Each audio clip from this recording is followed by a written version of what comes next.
I'm doing well, thank you. Good, how are you? How can I help you today? What do we got here? Legal notice to exercise my rights.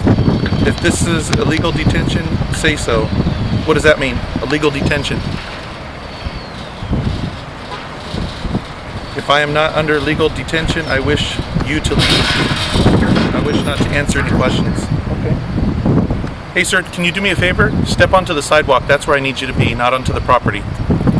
Okay, this is part of the sheriff's property right here, so if you're on the sheriff's property, you're subject to search and seizure. So if you want to be and record, you have to be on the sidewalk, okay?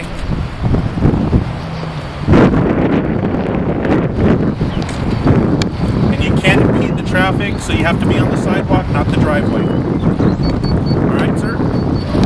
Thanks.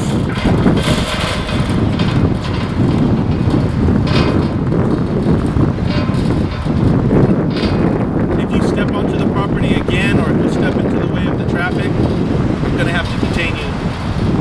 And you're subject to arrest. Okay, sir? Have a good day.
Okay, well, that was, at this juncture, I would sit there and say I'd be. I mean, they tried the intimidation, and once again, I was kicked off of what I perceive to be a public property. You know, it's the property, governmental property that I pay for. So, I gave myself a B for being the silent routine. I did it. He did ask, how was I doing?